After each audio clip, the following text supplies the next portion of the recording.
They made the world laugh until tears rolled down our faces, but behind the laughter, tragedy waited in the shadows. Tonight, we uncover 20 beloved comedians whose final punchline was written by cancer.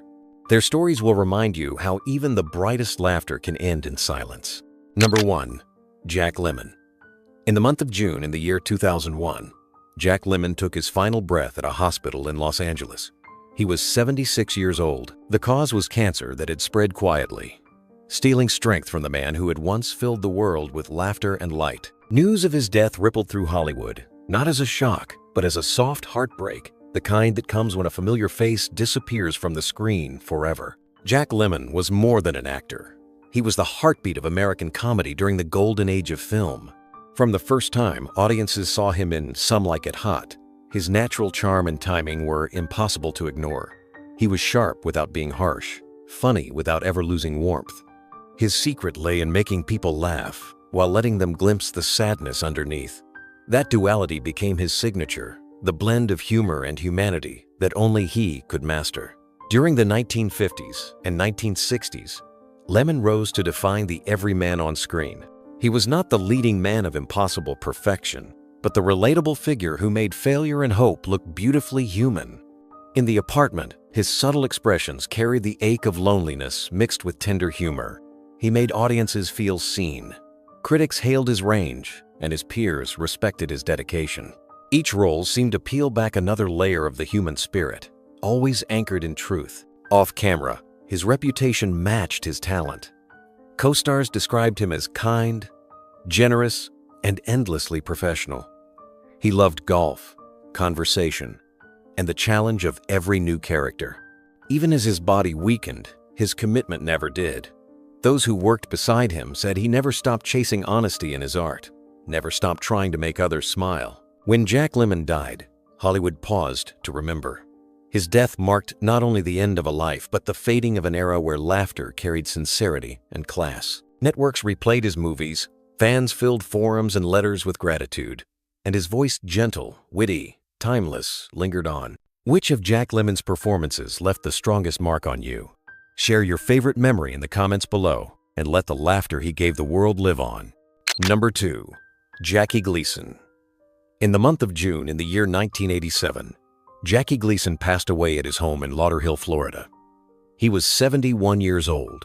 The cause was colon and liver cancer, a disease that had quietly shadowed him during his final years. Friends and family gathered near as the man who once brought roaring laughter to millions slipped away in silence. His departure marked the end of an age when television comedy was still discovering its power to unite families every night. Jackie Gleason's career began in the smoky clubs of New York, where his booming voice and larger-than-life personality caught the attention of talent scouts. His confidence was immediate, his presence magnetic. When he stepped into a room, the energy changed. He had a natural gift for timing, for holding an audience in suspense before delivering a line that would shake the rafters. This raw stage instinct carried him into radio, then to the new and uncertain world of television. In the 1950s, the Honeymooners made him a household name. As Ralph Cramden, the frustrated bus driver with big dreams and a short temper, he represented the working-class American spirit with both humor and heart. Every outburst, every glare, every whispered apology reflected the real-life struggles of ordinary people. Viewers saw their own frustrations turned into laughter, and Gleason became their voice. His ability to balance bluster and vulnerability made him more than funny, it made him human. Behind the scenes, Gleason was a complex man. He was known for his perfectionism, his love of music, and his quick temper. He could be demanding, sometimes difficult, but he never stopped striving for greatness. Music was his refuge, and he released a series of orchestral albums that revealed his deep appreciation for romance and melody. Few comedians could move so effortlessly from humor to elegance, but Gleason made it seem natural. As his health declined, he continued to work, refusing to let illness steal the joy of performance. Those who knew him said that even in pain, he would rehearse, determined to make one more show perfect. When news of his death broke, fans across America felt the loss deeply. The man who had once shouted his way into their living rooms left behind an echo of laughter that time could never erase. Number 3. Desi Arnaz. In the month of December in the year 1986, Desi Arnaz died at his home in Del Mar, California. He was 69 years old. The cause was lung cancer, an illness that progressed quietly while he continued to appear strong in public. His death closed the final chapter of one of television's greatest pioneers, a man whose laughter and vision helped shape the language of comedy for generations to come. Desi Arnaz's rise to fame was as unlikely as it was historic. Born in Cuba, he arrived in the United States with nothing but ambition and a love for music. He began as a band leader, his energy and rhythm captivating audiences in New York nightclubs. The combination of charm and charisma made him impossible to ignore. Hollywood soon came calling, and what began as musical performances led to roles on the big screen, where his Latin warmth brought something new and irresistible to American audiences. The turning point came when he met Lucille Ball. Together, they became the heart of I Love Lucy, a show that redefined television comedy. As Ricky Ricardo, Desi delivered humor grounded in timing, expression, and heart. Behind the camera, he was equally brilliant. He co-founded Desilu Productions, a company that introduced the multi-camera system and live audience format still used today. It was Desi's technical genius, not just his comedic timing, that changed the way television was made. Through the height of his fame, Arnaz battled pressures that few could see. Long hours, production challenges, and public attention took their toll. His smoking habit, common in those years, became a constant companion. Over time, it grew into the shadow that would follow him to the end. Even as his marriage to Lucille Ball ended, their mutual respect remained. They stayed friends, and when he died, she later said that losing him felt like losing part of herself. Desi Arnaz left behind more than laughter. He left a blueprint for how television could entertain and innovate at the same time.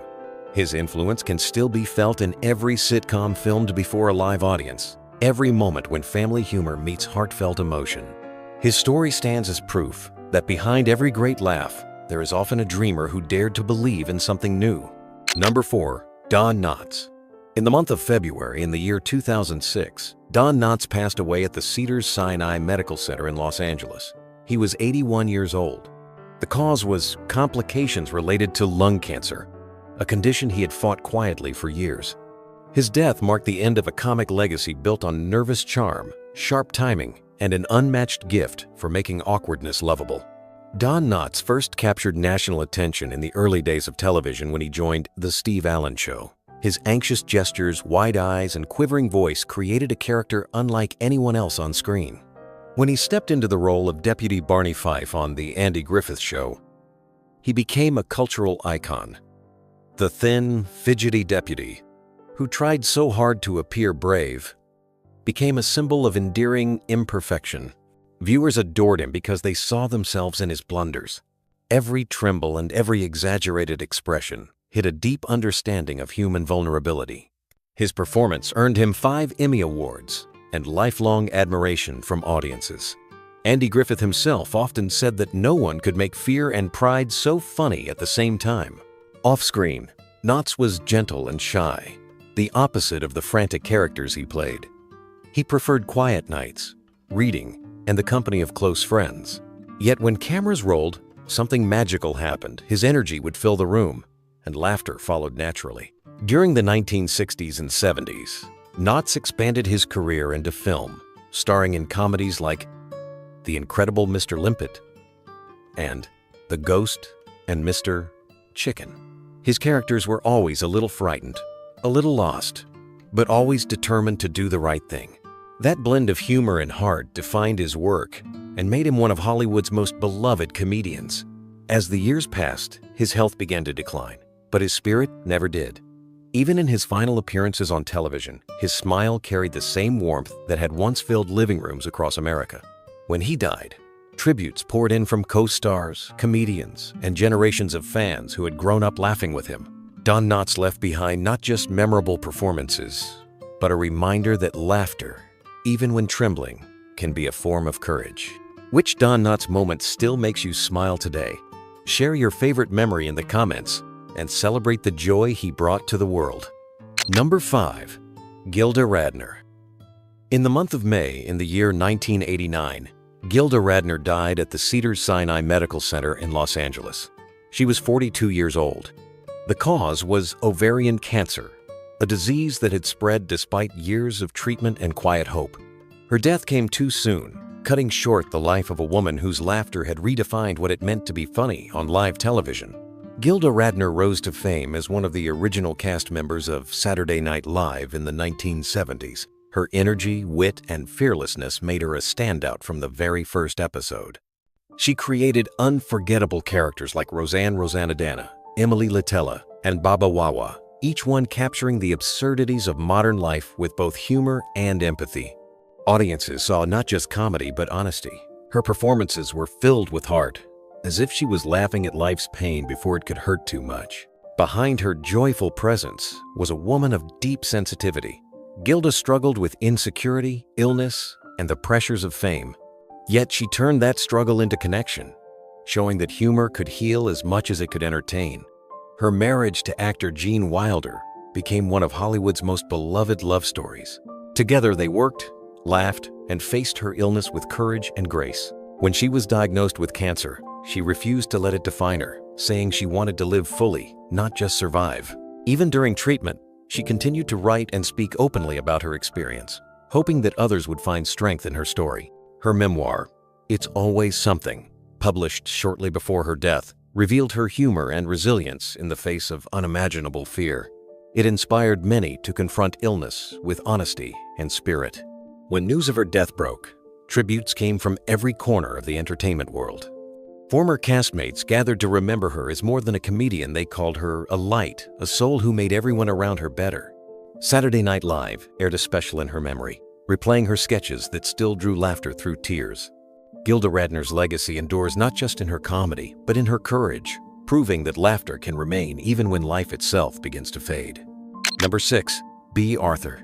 In the month of April in the year 2009, Bea Arthur passed away peacefully at her home in Los Angeles. She was 86 years old.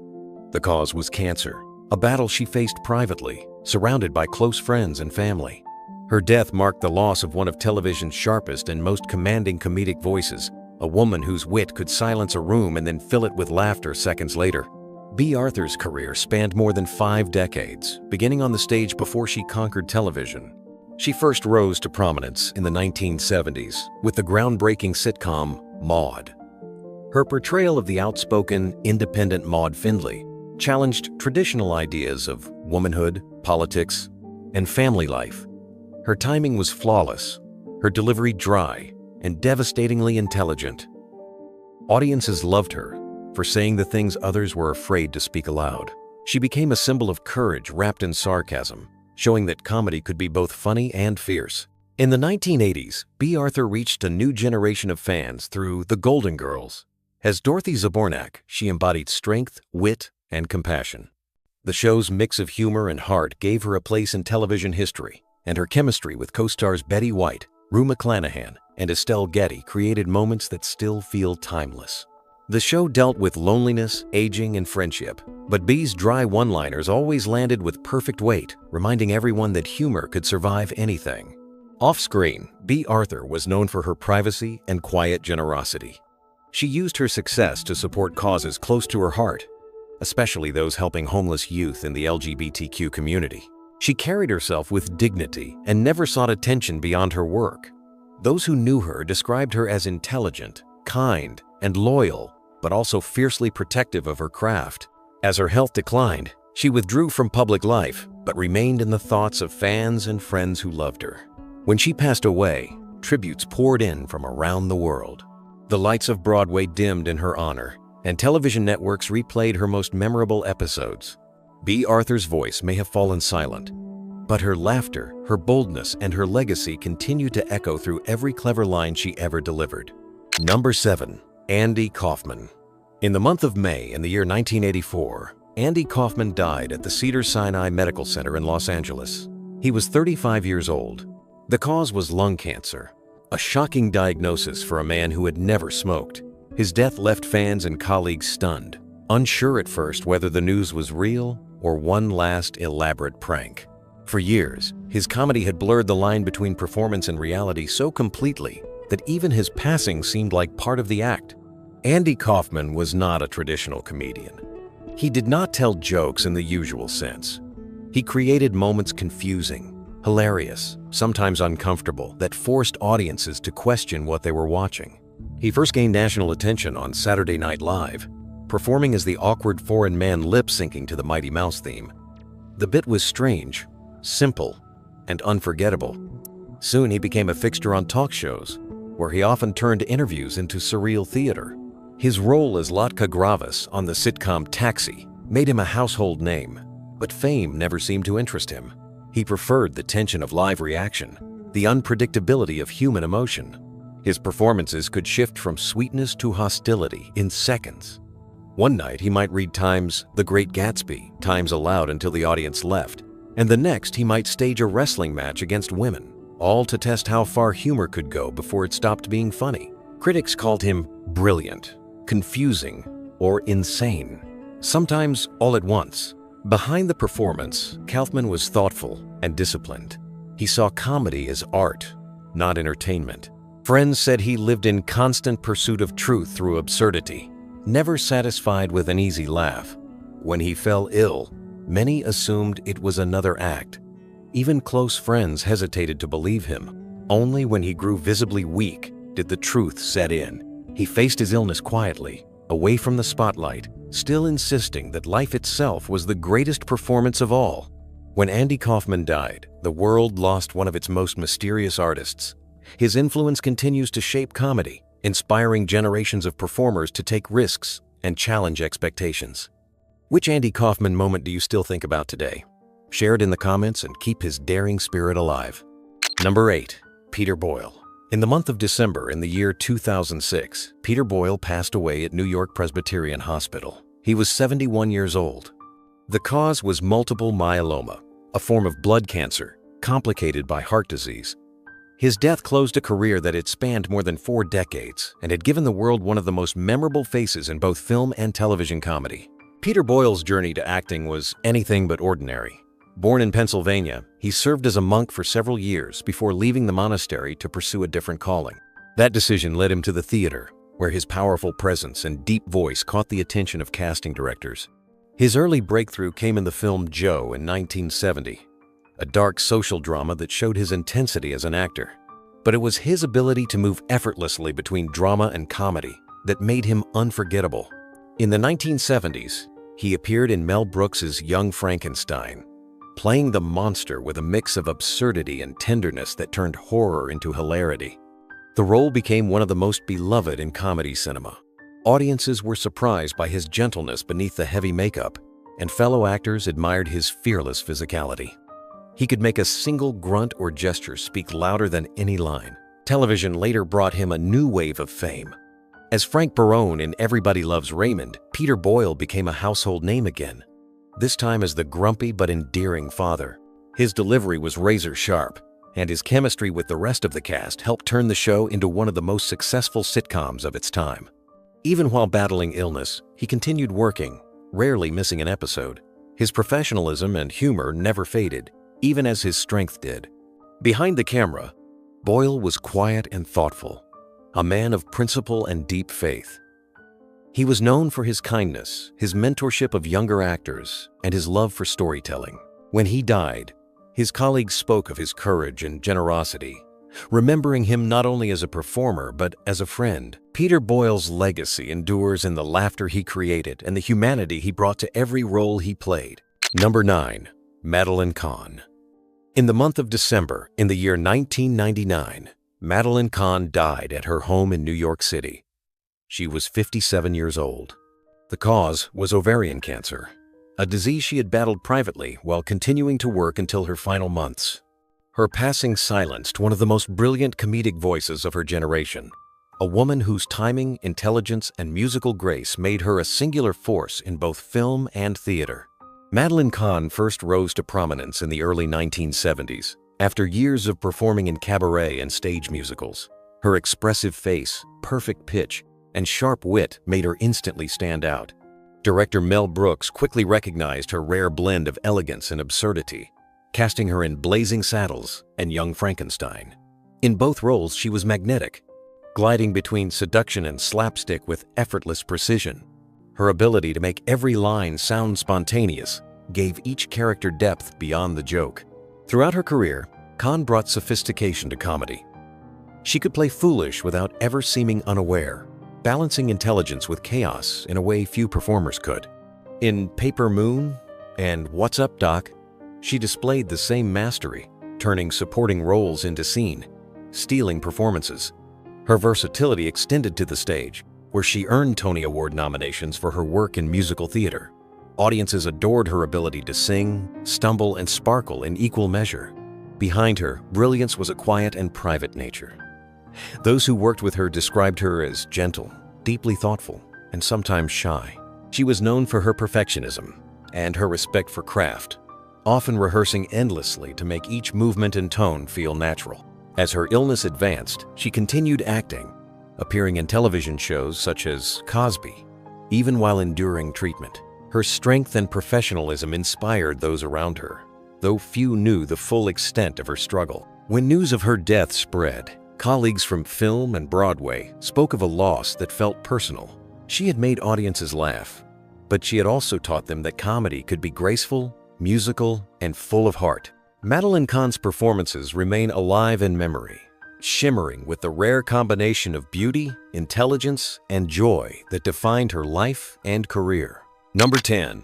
Paul Reubens.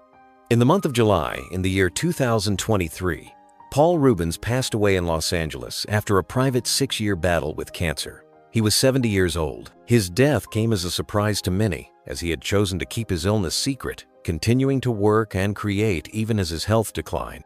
When the news broke, tributes flooded social media from generations who had grown up laughing with him. Paul Reubens was more than a comedian. He was an inventor of worlds, a performer who built an entire universe around his alter ego, Pee Wee Herman. What began as a stage act in the early 1980s quickly evolved into a cultural phenomenon. His show, Pee Wee's Playhouse, became a Saturday morning favorite for millions of children and adults alike. The character was strange, innocent, and endlessly imaginative, filled with the kind of joy that made television feel like a playground. Behind the childlike laughter was a sharp, creative mind. Reubens wrote, produced, and designed much of his own material, controlling every detail with precision. His 1985 film, Pee Wee's Big Adventure, directed by Tim Burton, became a cult classic, blending surreal humor with heart. He never treated comedy as something disposable. To him, it was art built on imagination and authenticity. Pee Wee's world felt timeless because it was rooted in wonder rather than cynicism. In later years, Reubens faced personal and professional challenges, but continued to reinvent himself. He appeared in films, on stage, and in guest roles that reminded audiences of his unmatched talent for blending innocence with mischief. Even when public attention shifted, he remained devoted to entertaining and surprising his fans. Those close to him described him as kind, gentle, and deeply private, with a love for art, photography, and creativity in all its forms. When he died, his final message was revealed through his social media, expressing regret for not sharing his illness, but gratitude for the love he had received. It was a farewell filled with humility and grace, true to the spirit of the man behind the bow tie. Paul Reubens' legacy continues in every spark of laughter his strange and wonderful creation still brings to new generations. Which Pee Wee Herman moment still makes you smile today? Share your favorite memory in the comments below and keep his laughter alive. Number 11. Flip Wilson. In the month of November, in the year 1998, Flip Wilson died at his home in Malibu, California. He was 64 years old. The cause was liver cancer, a disease that had slowly taken away his strength but never his warmth. His passing ended the life of a man who had once been among the most beloved and influential comedians in America, a performer whose charm and humor helped reshape the face of television. Flip Wilson's journey to fame began far from Hollywood. Born into poverty in New Jersey, he grew up in foster homes and worked a series of odd jobs before discovering that he could make people laugh. His quick wit and easy smile carried him through the tough years, and by the early 1960s, he was performing in clubs across the country. His humor was fresh, natural, and filled with humanity. He didn't rely on insult or bitterness. Instead, he celebrated the quirks and contradictions of everyday life. In the early 1970s, The Flip Wilson Show made television history. It was one of the first variety shows hosted by an African-American entertainer to achieve massive mainstream success. Each week, millions tuned in to watch his skits, musical guests, and his famous character Geraldine Jones, whose catchphrase, "What you see is what you get," became part of American culture.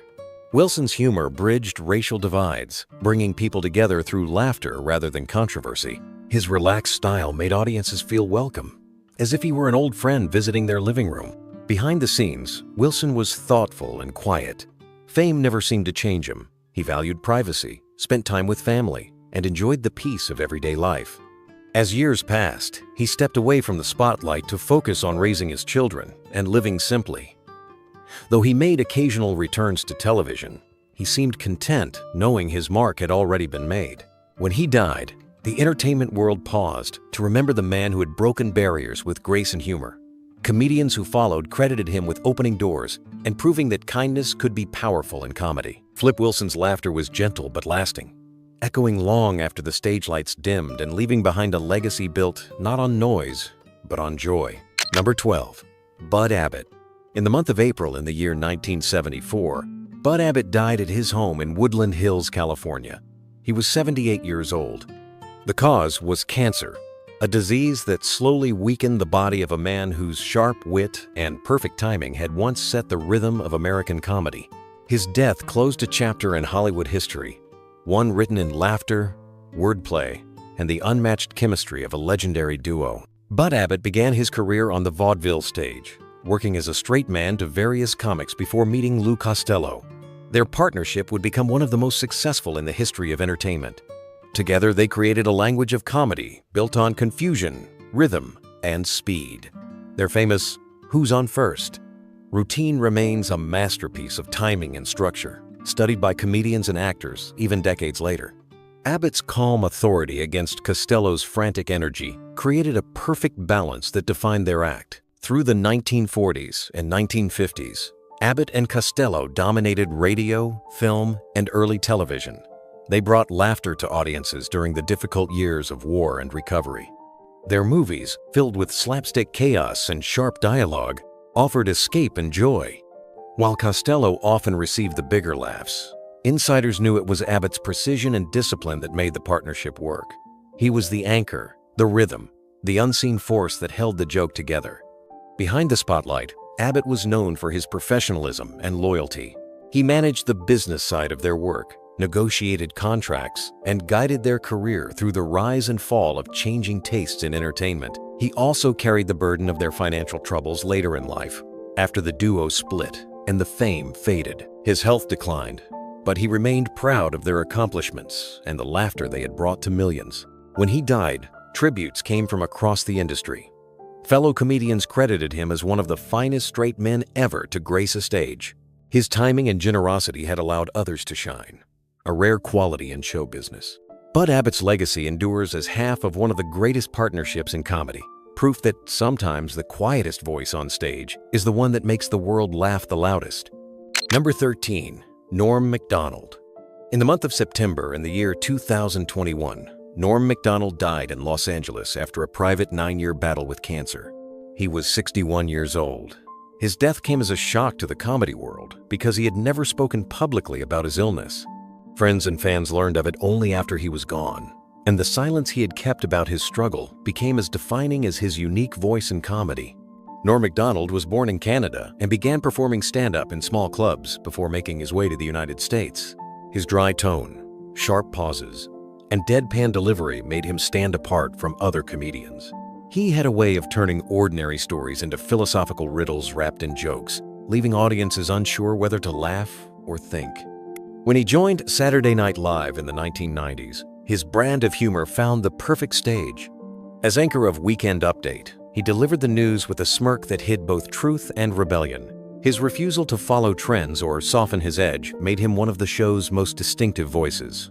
After leaving Saturday Night Live, Macdonald built a career that mixed television, film, stand-up, and even writing. He hosted his own talk shows and released comedy specials that became cult favorites. His humor was unpredictable and fearless. He could make silence as funny as a punchline, and he often seemed to enjoy confusing the audience as much as entertaining them. To him, comedy was not about applause, it was about truth told sideways. Behind the scenes, he was known as humble and thoughtful, a man who read philosophy, literature, and scripture between gigs. His colleagues often said he cared more about being honest than being popular. Even as cancer advanced, he continued writing and performing, recording material that would only be released after his death. In his final year, he completed a one-man special filmed alone in his home, unaware that it would become his farewell to the world. When he died, tributes came from every corner of entertainment. Comedians called him fearless, strange, and brilliant, a man who saw comedy as both art and confession. Norm Macdonald's voice remains a reminder that laughter, when pure and honest, can be as profound as poetry. Which Norm Macdonald moment stays in your mind the most? Share it in the comments and celebrate his one-of-a-kind humor. Number 14. Louis Anderson. In the month of January in the year 2022, Louis Anderson passed away in Las Vegas. He was 68 years old. The cause was complications from a type of non-Hodgkin lymphoma, a cancer he had been fighting quietly. His death brought an end to one of the gentlest and most heartfelt careers in American comedy, a career built not on mockery or cruelty, but on warmth, honesty, and empathy. Louis Anderson began performing stand-up in the late 1970s, bringing his soft-spoken charm and self-deprecating humor to stages across the country. His material often came from his own life, drawn from childhood memories, family struggles, and his experience growing up in a large Midwestern household. His jokes were funny because they were true, but behind the laughter was compassion. He had an ability to make audiences feel both seen and comforted. In the 1980s, Anderson's career took off after an appearance on The Tonight Show with Johnny Carson. His wit and sincerity immediately captured the nation's attention. He went on to release comedy specials, publish books, and star in the animated series Life with Louie, which earned him 2 Emmy Awards. The show, based on his own upbringing, balanced humor with heartfelt lessons about family and kindness. Children loved it, adults related to it, and critics praised its sincerity. In later years, Louis Anderson took on new roles that revealed his depth as an actor. His portrayal of Christine Baskets, a motherly figure in the series Baskets, won him another Emmy and widespread admiration. He brought tenderness to comedy that rarely allowed for such vulnerability. Offstage, he was known for his generosity and encouragement of young comedians, often offering advice or opportunities without ever seeking credit. Throughout his life, Anderson battled health challenges and insecurities, often using humor to rise above them. He believed that laughter could heal, and his performances always carried that quiet wisdom. When he died, fellow comedians described him as one of the kindest souls in the business. Louis Anderson left behind more than laughter. He left a legacy of compassion, proving that comedy does not have to wound to make people feel better. His work remains a lasting reminder that kindness, when shared with humor, can reach farther than any punchline. Number 15. Bill Hicks. In the month of February, in the year 1994, Bill Hicks died at his home in Little Rock, Arkansas. He was 32 years old. The cause was pancreatic cancer, an illness that had advanced quickly and left little time for recovery. His death ended the life of a comedian whose words carried more than laughter. They carried rebellion, reflection, and an unshakable search for truth. Bill Hicks began performing stand-up as a teenager in Houston, Texas, sneaking into clubs with dreams bigger than his years. His humor was fearless, sharp, and philosophical. By the time he reached his 20s, he had developed a voice that stood apart from his peers. He used comedy not as distraction, but as confrontation, tackling subjects like politics, religion, and consumer culture with equal parts fury and insight. His performances were more like sermons, filled with anger, compassion, and honesty. In the late 1980s and early 90s, Hicks gained recognition on the American stand-up circuit and in the United Kingdom, where his message resonated deeply. His routines challenged the audience to think, rather than simply laugh. He criticized hypocrisy, media manipulation, and the emptiness of modern life. His jokes were not easy, but they were unforgettable. Many compared his presence to that of a prophet, using humor to expose uncomfortable truths. Behind the intensity was a man of depth and kindness. Those who knew him described him as gentle, spiritual, and endlessly curious. He loved music, particularly the blues and rock, and often played guitar during his performances. When cancer struck, he continued working, performing shows even as his strength faded. He told friends he did not fear death, believing life was only one small part of something much greater. After his death, his final recordings and writings were released, and his influence only grew.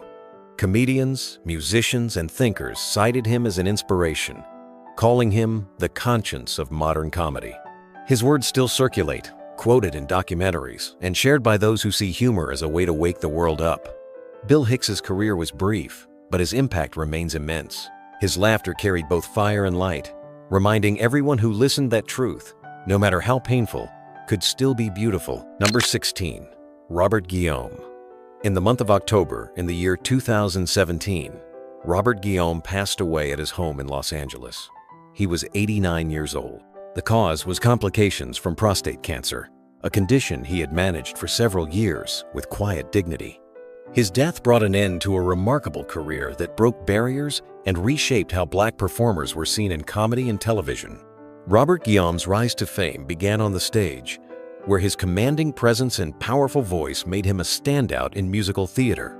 He earned acclaim on Broadway in productions such as Guys and Dolls and Pearly, where his talent and charisma drew attention from both audiences and critics. His work on stage prepared him for the transition to television, where his wit and poise would find a permanent home. In the late 1970s, he became a household name as Benson Dubois, the sharp-tongued butler on the sitcom Soap. His timing was perfect, his expressions subtle, and his confidence undeniable. The character's popularity led to the spin-off Benson, which became a major success and earned Guillaume an Emmy Award. He played Benson not as a servant, but as a man of intelligence and pride, turning a comedic role into a statement of self-respect and strength. Beyond his humor, Guillaume's work carried purpose. He believed that laughter could reveal truth and open doors. He refused roles that reinforced stereotypes, insisting instead on dignity and complexity. He later voiced the wise mandrill Rafiki in Disney's The Lion King, adding warmth and wisdom to one of the most beloved animated films ever made. His voice, deep and steady, became instantly recognizable to generations of viewers. Off-screen, Guillaume was known for his humility and kindness. He spoke openly about his struggles growing up in poverty and his determination to rise through education and perseverance. He inspired younger performers to seek excellence and to believe that art could change perception. When Robert Guillaume died, tributes poured in from across the entertainment world.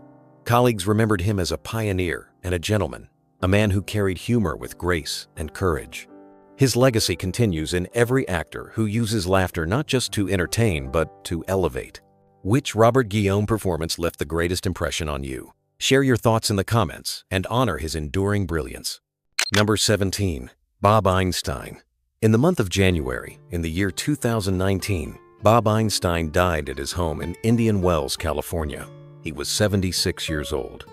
The cause was leukemia, a disease he had battled for a short time before his passing. His death marked the loss of a comedic craftsman whose style was built on restraint, precision, and the slow, perfect delivery of absurdity. Bob Einstein's career began in the 1960s, writing for variety shows such as The Smothers Brothers Comedy Hour. His writing earned him 2 Emmy Awards and respect within the comedy world, long before audiences recognized his face. He possessed a unique sense of timing, finding humor in pauses, misdirection, and discomfort. When he stepped in front of the camera, he brought those same qualities to life, turning simplicity into brilliance. His greatest creation came in the form of Super Dave Osborne, the fearless stuntman whose disastrous performances became television legend. The character debuted on The John Biner Comedy Hour and later appeared on Bizarre and The Super Dave Osborne Show. Super Dave's deadpan confidence followed by inevitable injury became a running gag that never lost its charm. Einstein played the role with perfect seriousness, turning disaster into comedy through understatement. In later years, Bob Einstein found renewed fame as Marty Funkhauser on Curb Your Enthusiasm. His calm, matter-of-fact tone clashed hilariously with Larry David's chaos, creating moments of pure comedic rhythm. He also appeared as a recurring guest on Arrested Development. proving that his humor had lost none of its sharpness. His ability to maintain composure while delivering lines that bordered on absurdity made him beloved among both fans and fellow comedians. Off-screen, Einstein was described as thoughtful, disciplined, and endlessly funny in private conversation. He valued writing and structure, often reminding younger performers that true comedy came from patience, not noise. His brother, Albert Brooks, also a renowned comedian, spoke after his death of a bond built on laughter and deep respect. When Bob Einstein passed away, tributes poured in from across Hollywood. Comedians and writers called him one of the purest examples of deadpan humor ever to perform. His characters never shouted, never demanded attention. They simply existed, perfectly timed, perfectly balanced, and unforgettable. His silence, pauses, and subtle reactions became his punchlines, leaving behind a legacy of quiet genius. Number 18. Alan King. In the month of May, in the year 2004, Alan King died at the Memorial Sloan Kettering Cancer Center in New York City. He was 76 years old. The cause was lung cancer, an illness that had slowly weakened one of America's most enduring voices of humor. His death brought to an end more than half a century of storytelling that blended wit, observation, and the restless rhythm of New York itself. Alan King began performing as a teenager, telling jokes in small clubs and theaters. His humor was rooted in everyday life, the frustrations of marriage, the struggles of raising children, and the endless absurdities of modern society. He had the rare ability to turn ordinary irritation into laughter. His voice was quick, his delivery sharp, and his energy relentless. By the 1950s, he had become a regular on television, appearing on The Ed Sullivan Show and The Tonight Show, where his rants about suburban life and family chaos made him a household name. In the 1960s and 70s, King's influence expanded beyond stand-up. He acted in films such as Casino and Night in the City, showing that his talent for timing extended beyond comedy. He also hosted the New York Friars Club Roasts, where he combined humor with respect for fellow performers. He was known for his ability to tease without cruelty, to make fun of life without bitterness. Behind the scenes, Alan King was a respected philanthropist and community leader. He supported charities, organized fundraisers, and used his platform to advocate for the arts. He believed that comedy had a responsibility not only to entertain, but also to connect people. Friends described him as a man who never stopped thinking, never stopped working, and never stopped caring about the craft. Even in his later years, when illness began to take its toll, King continued performing. He joked about aging, about the ironies of fame, about his own mortality. His humor remained sharp until the end, reflecting his belief that laughter was the truest measure of life. When he died, tributes came from comedians, actors, and fans across generations. They remembered a performer who spoke for the ordinary man, who found comedy in truth, and whose New York rhythm still echoes in every storyteller who followed. Number 19. David Brenner. In the month of March, in the year 2014, David Brenner died at his home in New York City. He was 78 years old. The cause was cancer, a disease he had been quietly battling while still performing stand-up comedy across the country. His death ended the career of one of the most influential observational comedians of the 20th century, a man whose sharp eye for daily absurdities helped shape the sound of modern humor. David Brenner's path to comedy began not on a stage, but behind the camera. He worked as a documentary filmmaker before discovering that his true gift was storytelling. His humor came from life itself, the long lines, the small frustrations, the conversations overheard on a city street. His delivery was calm, conversational, and endlessly relatable. When he appeared on The Tonight Show starring Johnny Carson in the early 1970s, audiences immediately connected with him. His natural charm and wit made him the show's most frequent guest, a record that stood for years. Brenner represented a new kind of comedy. He moved away from gags and punchlines and instead built his act on the rhythm of real life. He talked about parents, neighbors, and the everyday struggles that united people. His jokes felt like conversations rather than performances. He once said that comedy was truth filtered through laughter, and he lived by that belief. His work paved the way for countless comedians who followed, from Jerry Seinfeld to Jay Leno, all of whom credited him as an influence. Offstage, Brenner was thoughtful and generous. He mentored young comedians, reminding them that honesty was the key to humor. He also spoke about the responsibility of laughter to heal, to connect, and to remind people that even the hardest moments contained something human.